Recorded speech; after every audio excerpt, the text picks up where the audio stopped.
Hello friends, ஒரு டிஃப்ரெண்ட்டான ஒரு வீடியோ பிடிச்சிருந்தா எடுத்துக்கங்க. ஸோ நம்முடைய ஒர்க்கை நம்மளே தான் பண்ணுறது. எப்போதுமே முடிஞ்ச வரைக்கும் வெளியே கொண்டு பண்ணுறதில்ல. அது எல்லாத்தையும் பண்ணுறதில்ல. சரி, ஒரே வீடியோ இருக்கட்டும் தான் முடிஞ்ச வரைக்கும் பிரிண்டிங் ஒன்றையும் கான்சன்ட்ரேட் பண்ணிகிட்ருக்கோம். இப்போ இன்னும் போகணும்னு தோணுச்சு, அதனால் போடுறேன். சரி, ட்ரைவ் பண்ணுங்கள். இது வந்து டிவிஎஸ் ஜூபிட்டரில் ஸ்டார்டிங் மோட்டரில் கொஞ்சம் கம்ப்ளைண்ட்டு. ஸ்டார்ட் பண்ணால் எடுக்கலை. ரொம்ப நாள் இஷ்யூவாக இருந்தது. இப்போ டைம் கிடச்சிது இதுக்கு. இது வந்து ஸ்டார்ட் மோட்டார். இது வந்து பென்டெக்ஸ். இதை ட்ரைவ் பண்ணணும். இந்த கியர் இதை ட்ரைவ் பண்ணணும். ஏன்னு சொல்கிறோன்னா, ஏபிடக்கு இதெல்லாம் கூட இந்த கிளச்சி இதில் நாங்கள் சில கன்வெர்ட் பண்ணியிருக்கோம். டைம் கிடைக்கல, அதனால் இப்போ போடுறோம். இந்த ட்ரைவ் இதை கன்வெர்ட் பண்ணும்போது இது போய் இன்ஜினில் இருக்க கிராங்க் ஷாஃப்ட்டை ட்ரைவ் பண்ண ஓடும். இல்லை என்ன ப்ராப்ளம்னா, அந்த கார்பன் வந்து ரொம்ப டெபாசிட் ஆனதால் எடுக்கல. இப்போ எம்ரி ஷீட் போட்டு ஃபுல்லாக கிளியர் பண்ணியிருக்கோம். பண்ணிவிட்டு தான் கார்பன் ப்ரெஸ். இதோடைய காண்டாக்ட் கரெக்டாக இருக்கணும். இதோடைய காண்டாக்ட் கரெக்டாக இருந்தாலே போட்டோன்னே சடனாக ஸ்டார்ட் ஆகிடும்.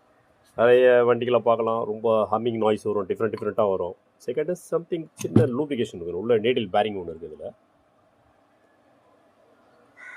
இதில் வந்து புஷ் ட்ரைவ் இது கொஞ்சம் மெயின்டெனன்ஸ் பண்ணணும். பெரும்பாலும் யாரும் கை வைக்க போகிறதில்ல. இதை நம்ம ஒர்க்கை நம்மளே பண்ணிக்கலாம். அதுக்கோசம் தான் இந்த மாதிரி வீடியோ பண்ணுறோம்.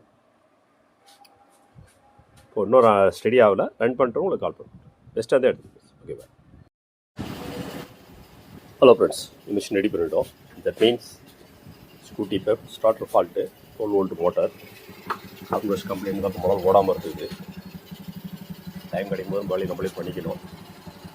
யாருடைய இதுவும் நம்ம டிஸ்டர்ப் பண்ணுறது கோசம் இல்லை. சப்ளை கொடுத்தீங்கன்னா அதான் பென்டெக்ஸ் ஆன் பண்ணும்போது 6 உள்ள போட்டு வீல் ட்ரைவ் பண்ணி ஆஃப் பண்ணுறேன். அளவுக்கு ஹைலைட் போட முடியும் தெரியல. எனக்கு ட்ரை பண்ணி பார்க்குறேன்.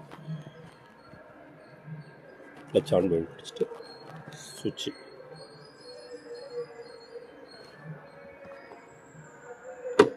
ஆன் ஹெச் அவ்வளோ இருக்கிற மாதிரியே நம்மளே செய்வோம். அடுத்த டிஸ்டர்ப் பண்ணுறது விவசாயம் இல்லை. ரெக்டிஃபயர்லேருந்து சப்ளை கரெக்டாக வருது. ரைஸ் பண்ணும்போது வோல்டேஜ் தான் ரைஸ் ஆகும். நிறைய இடத்துல இந்த ரெக்டிஃபயரில் ப்ராப்ளம் இருக்குது. ரெக்டிஃபயர்